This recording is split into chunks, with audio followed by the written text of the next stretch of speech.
Okay, I'm just going to solve all the problems, and then I'll, at the end, post a solution sheet. So find the first 5 terms in the sequence. So I know that sequence starts with n equals 1. I know that this thing is going to produce, the numerator here is going to produce an alternating 1 and 0. So let's do this. When n equals 1, 2, 3, 4, 5, I just imagine plugging it in. So this numerator will be positive 1, and here I'll have 2 times 3. So 1 over 2 times 3. And then the second term, when n equals 2, n plus 1 is 3, so that will be negative 1 in the numerator. And then this will be 3 times 4. And very quickly I can now see the pattern. The numerator is going to alternate positive and negative. And then the denominator is going to be, as it says here, n plus 1 times n plus 2. So 4 times 5, 5 times 6, 6 times 7. All right, write down the first 5 terms in this recursively defined sequence. So the first 2 terms are already given to us. I've got 2 and 1. Then the nth term is n times the previous one plus the one before that. So here, this is when n is 1, 2, 3, 4, 5. So when n equals 3, I'm going to have 3 times the previous one. So 3 times 1 plus 2, so that should be 5. Here, n is 4, so it's 4 times the previous one. So 4 times 5 is 20, plus the one before that is 1. So that should be 21. Here, when n is 5, it's 5 times 21, plus the one before that, which is 5. So let's see, 5 times 20 is 100, and then I've got an additional 5, and then I've got another 5 out here, so that should be 110. All right, so I think the answer should be 2, 1, 5, 21, 110. All right, let's do 99th term in each series. So here, there are kind of 3 things I look for. Is it obviously an arithmetic series? Is it a geometric series? Or is it a series where like the pattern is kind of obvious for what it should be? So for this one, I see this regular pattern where the numerator is counting up and the denominator is also kind of counting up. So for this one, I can just write the nth term by generalizing the pattern I see without even thinking about arithmetic or geometric.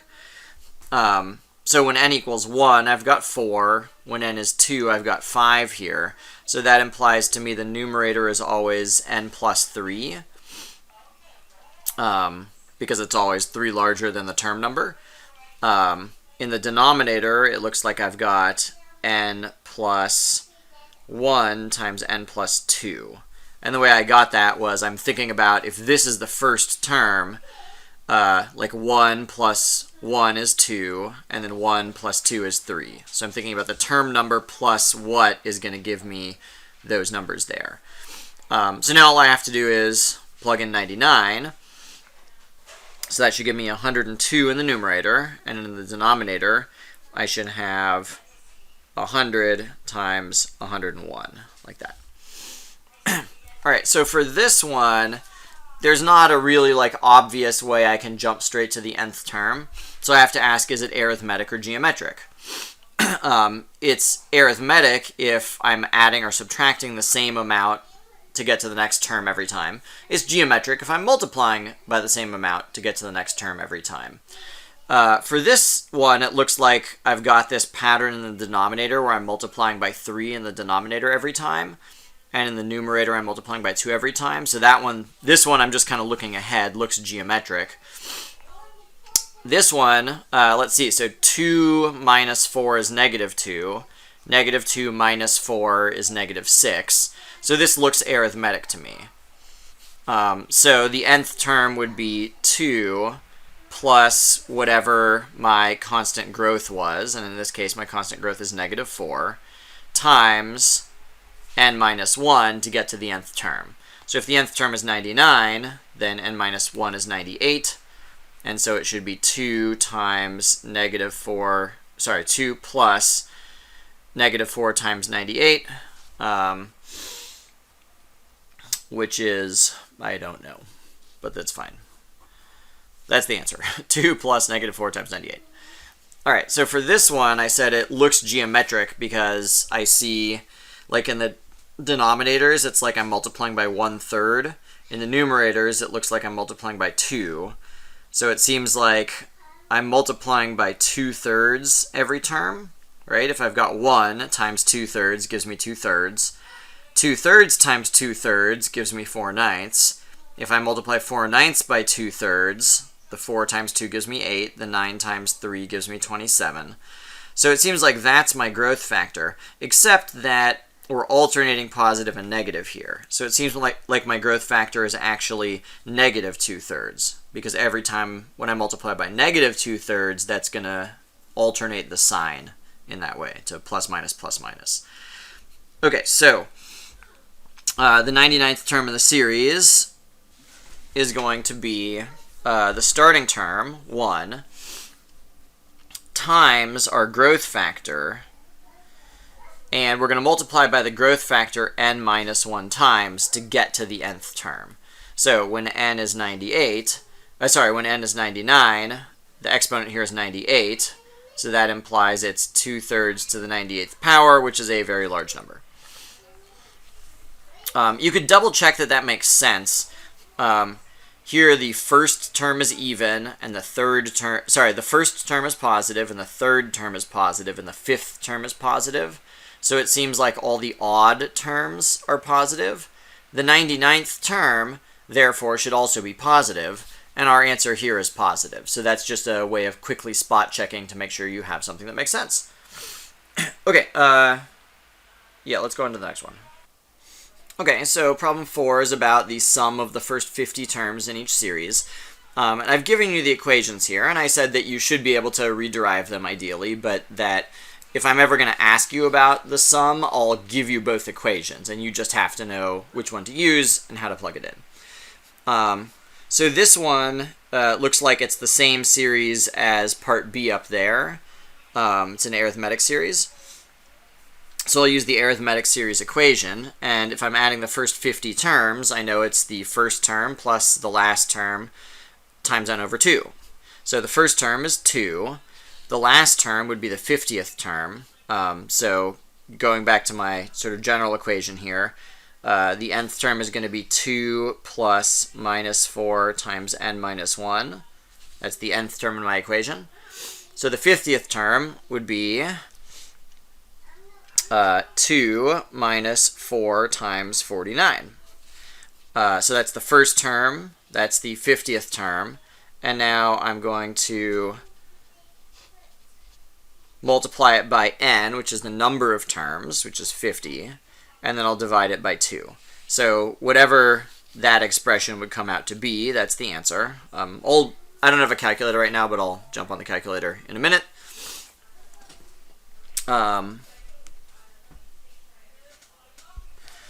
Let's see, down here, so this looks like it's a non-alternating version of part C from up here.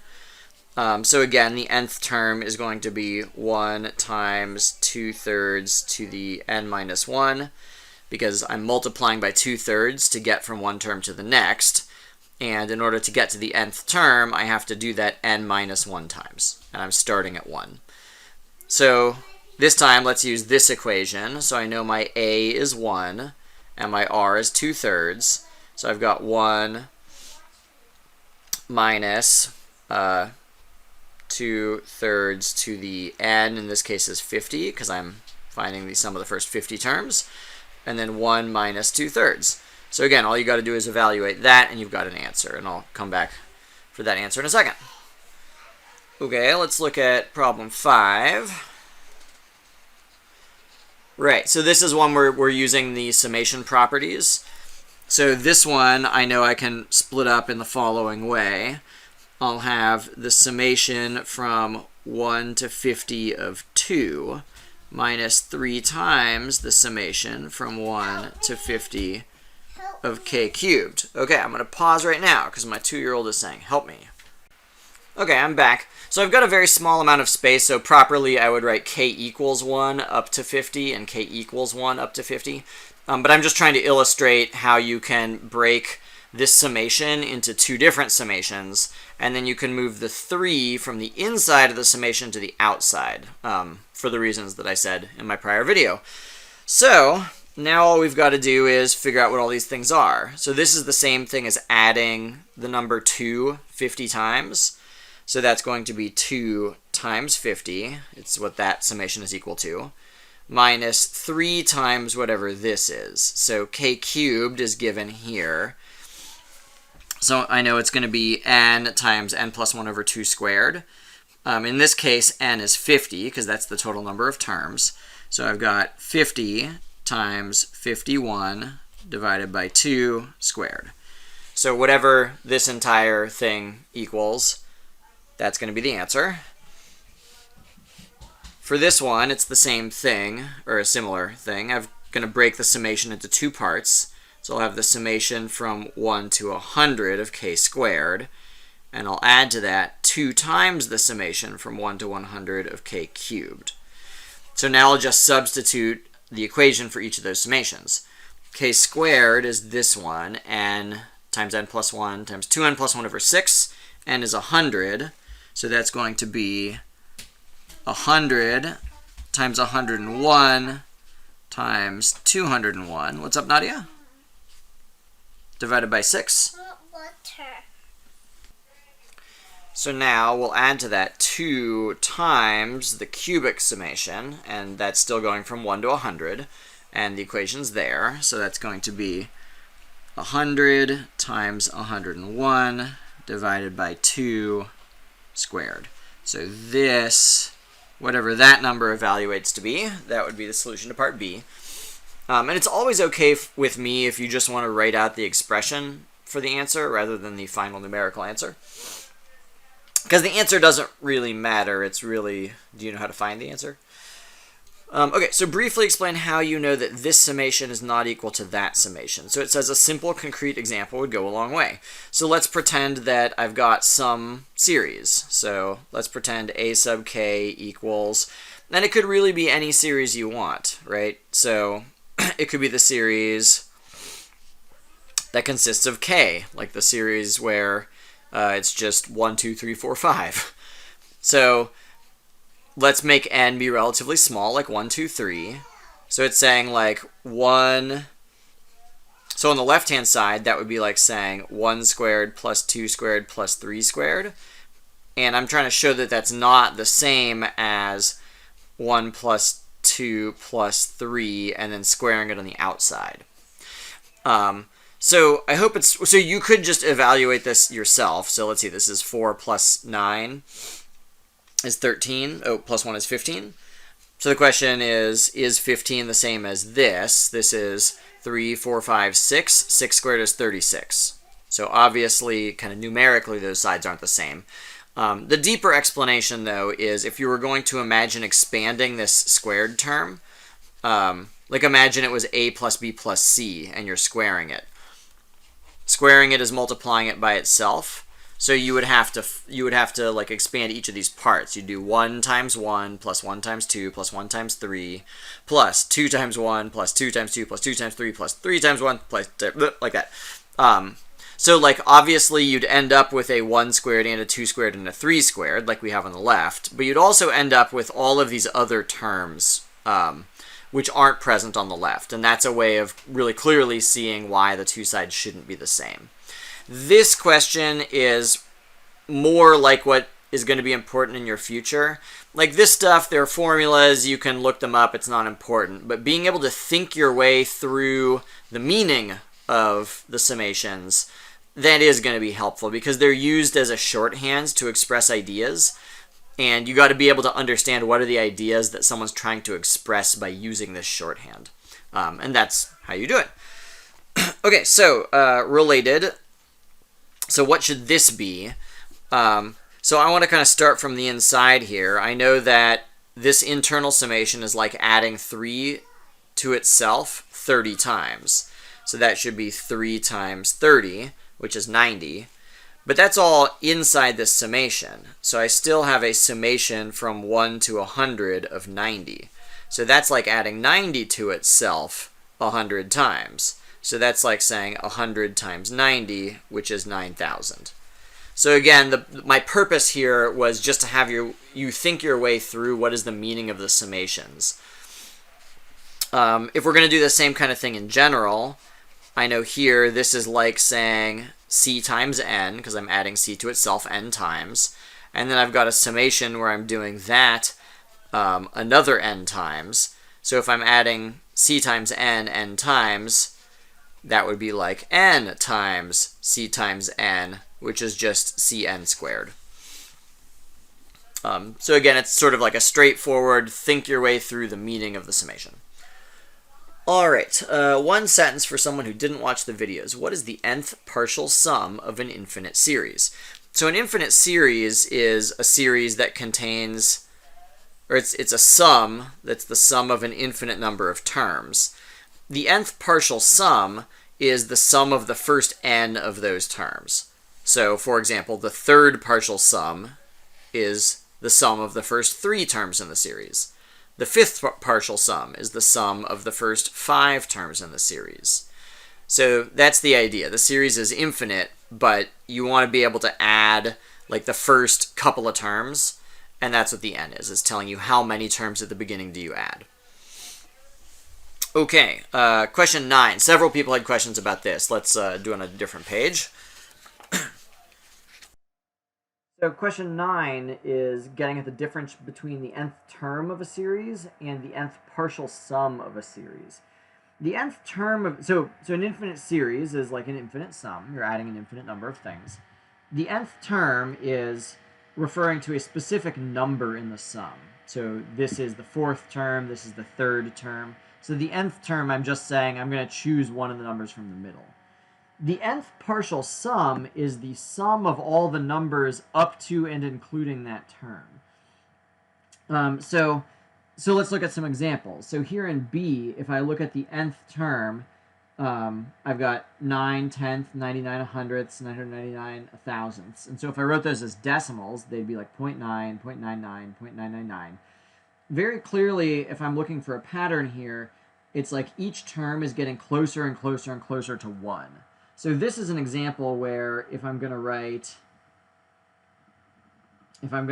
like b sub n is the nth term of b, then limit as n approaches infinity of the nth term of b equals 1. And that's just a way of saying the individual terms are getting closer and closer to 1. Okay, so does this series converge or diverge? I'm adding an infinite number of things that are getting closer and closer and closer to 1. So that's sort of like I'm adding 1 plus 1 plus 1 plus 1 plus 1 plus 1 an infinite number of times. And I hope it's clear that that sum is just going to keep growing forever. So this diverges. At a very minimum, if you're going to add an infinite number of things and that sum is going to converge to a finite value, each of the things that you're adding have to be getting smaller and smaller, approaching 0. That condition is not sufficient for having your sum converge because they have to go to 0 fast enough. And what counts as fast enough is something that you could study later. But I just wanted to point out in this example, each of the individual terms is getting smaller and smaller, and they're approaching 0 pretty quickly.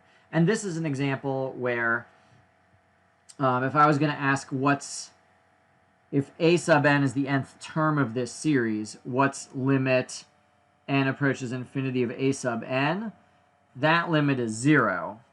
And this series is converging. And one of the ways that you know it's converging is by looking at the partial sums. So s sub 1 would be the sum of the first number in the series. S sub 2 would be the first 2 numbers in the series. So 1/2 plus 1/4 is 0.75. S3 is the sum of the first 3 numbers in the series. And this is 825, maybe. So if I was going to write out all the partial sums, and I was going to look for a pattern in this table, let's pretend that these numbers are getting closer and closer and closer to 1. In this case, this is a sign that as I add more and more and more terms, my overall sum is getting closer to 1. And that's the definition of what it means to converge. If I add more and more and more terms and the overall sum is getting closer and closer to a number, that's convergence. So that's the difference. In this case, the individual things I'm adding are getting closer to 1, but because I'm adding an infinite number of them, it diverges. Here, the individual things I'm adding are going to 0 very quickly. But if I look at the pattern in what is the overall sum as I add more and more terms, that is approaching 1. So that's the difference between the nth term and the nth partial sum. Let's do number 10. All right, so this is asking about what each of these infinite series is actually converging to. And I tell you right away that they're geometric, and that means that you can use this equation, which I would always give to you. Let's see what it looks like. So this is an equation for what is the sum of the first n terms. And if the whole series converges, we want to know, as the number of terms is increasing to infinity, what number is that sum approaching? Because that's just a fancy way of saying, as I add more and more terms, what is my infinite sum getting closer to? It's that number as n approaches infinity. So let's figure out what this number is for the particular geometric series we have. In this case, for series A, we've got that the A value, which is the initial value, is 2. The R value is what do we multiply to get from one term to the next, and that seems to be 1/3. So if I plug those values into the equation here, I've got that the nth partial sum is 2 minus 2 times 1/3 to the n divided by 1 minus 1/3. Let's simplify this a little bit. Well, not very much. So 1 minus 1/3 is 2/3. And I want to know what is the limit as the number of terms is approaching infinity of this expression. Because that's like me asking, what is my series approaching as I add more terms? So 1/3 has a magnitude smaller than 1. So if I multiply 1/3 by itself over and over and over and over again, the number is going to get smaller and smaller and smaller, approaching 0. So what that means is, as n approaches infinity, this entire term is approaching 0. And so the overall limit is going to be 2 divided by 2/3, which is the same thing as 3. And so what that tells me is that if I was going to go to the calculator and type in each of these terms added to the previous ones, the overall sum would get closer and closer to 3. That's all we do for these other two as well. We figure out what the A and the R values are. We evaluate the formula and ask what happens as you increase the number of terms. So here, for part B, it's the same series as A, except that the signs are alternating. So the initial value is 2. Our R value is negative 1/3, because multiplying by a negative number is how you get this alternation in the signs. So the equation comes out very similar to part A. I've got 2 minus 2 times negative 1/3 to the n, and then 1 minus negative 1/3. So if I ask what's the limit as n approaches infinity of 2 minus 2, blah, all that. So 1 minus minus is 1 plus 1/3, which is the same thing as 4/3. So here as n approaches infinity, same thing. As my n values increase, this is going to flip-flop from positive to negative to positive to negative. But the overall magnitude, the overall size of this is going to decrease approaching 0. Like the numbers are going to get smaller and smaller in magnitude. So just like the last situation, that's going to approach 0. And we've got that this is 2 divided by 4/3, which is the same thing as 3/2. One way you could think about this geometrically is, here's 0, here's 2. So in both series, I'm starting at 2. For series A, which I'm going to display again, I'm going to add 2/3, and then to that I'm going to add 2/9, and then to that I'm going to add 2/27. So each term I add is like taking a little tiny jump in the positive direction. And I'm adding an infinite number of terms, but every term I'm adding is getting smaller and smaller and smaller, and so that means my overall sum is approaching 3. In the case of B, I alternate subtracting and adding. So here I start at 2, but then I subtract, and then I add, and then I subtract, and then I add, and I subtract, and then I add, like that. Oh, except now I appear to have it being approaching 1, which it doesn't. This should actually be 1.5. So let's pretend this is not to scale. But geometrically speaking, that's what I'm imagining. In calculus, the convergence of alternating series, proving that they actually converge under certain conditions, is like one of the important techniques that you're going to learn. I guess let's do C. So for series C here, my A value is 1. My R value looks like it's negative root 2 over 2. Remember that if the magnitude of your R value is not smaller than 1, then it won't converge because the size of your terms will be getting larger, which means that your series is going to either grow to infinity or go to negative infinity or oscillate. So I just want to check, is square root divided by 2 actually smaller than 1? And the answer is yes. So that means it's safe to apply this. So same story. Let's plug it in. So I've got my nth partial sum equals 1 minus 1 times negative root 2 over 2 to the n divided by 1 minus negative root 2 over 2. So the two negatives have canceled here. If I take the limit as n approaches infinity, this term drops out to 0 because anything whose magnitude is smaller than 1 times itself is going to get smaller and smaller. So in the end of the day, I've got 1 over 1 plus root 2 over 2. And if you wanted to simplify it, you could rewrite your 1 as 2 divided by 2. And then you'd have 2 over 2 plus root 2. It's not clear to me that this is any simpler than the previous one, though, so it doesn't really matter to me. That's it. I hope this was helpful. I'll go ahead and post a PDF of these answers.